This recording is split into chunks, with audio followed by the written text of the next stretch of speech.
Morning. એક હતો વેપારી. આ વેપારીએ બિઝનેસમાં બહુ કાળા ધોળા કર્યા. બહુ કાળા ધોળા. કયો બિઝનેસ એવો છે જ્યાં ન કરવા પડે કાળા ધોળા? આપણા દેશમાં તો આમ પણ પ્રામાણિકતાથી બિઝનેસ કરવો એ જાણે આંખ ખુલ્લી રાખીને છીંકવા જેવું કામ છે. પોસિબલ જ નથી. જેમ તમે આંખ ખુલ્લી રાખીને સ્નીઝ ના કરી શકો, એમ તમે ખોટું કર્યા વગર, આંખ મીચામણા કર્યા વગર બિઝનેસ ન જ કરી શકો. હવે આ વેપારી છે ને, એ ગયો સાધુ બાબા પાસે અને જઈને કહે કે બાબાજી, આ જન્મમાં તો હું ખોટું કરીને પૈસા કમાયો, પણ એનો અસર આવતા જન્મ પર જો થઈ ગયો તો નુકસાન છે. તો કોઈ રસ્તો કાઢો ને કે આવતા જન્મ પર આ જન્મમાં જે ખોટું કર્યું છે એનો અસર ના થાય, આપણને મુક્તિ મળે ખરી? બાબા કે તું તો ખરો વેપારી છું, મુક્તિમાં નફો નુકસાન જુએ છે. ચાલ એક કામ કર, 1 મહિના સુધી તું મારા આશ્રમમાં રહે. તો વેપારી તરત કે પણ મારી દુકાન કોણ ચલાવશે?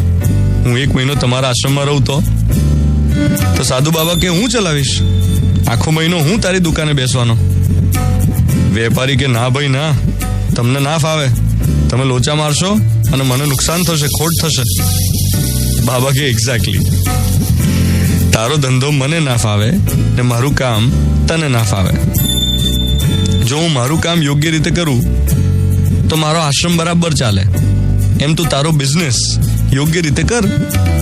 તારા ધંધાથી તને લાભ થાય અને બીજાને ફાયદો થાય, સમાજને ફાયદો થાય, એવું કર તો આવતા જન્મમાં નુકસાન નહીં થાય. તારો વેપાર એ જ તારો ઉદ્ધાર.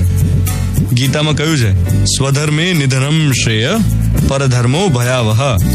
જેનું કામ જે હોય એ જ કરે. કાગડો મોરની જેમ કળા ન કરી શકે ને મોર સુગરીની જેમ માળો ન બાંધી શકે. બધાને પોતપોતાની એક ગતિ મળી છે, રોલ્સ મળ્યા છે અને બધાએ નિભાવવાના હોય.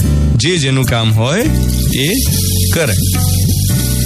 આ હતો આજનો મોર્નિંગ મંત્ર.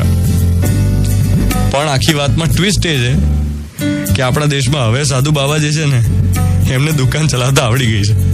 એ એવું નથી કહેતા કે હું દુકાને નહીં બેસું. એ દુકાને બેસે છે અને લોકોને મુક્તિ પણ અપાવે છે.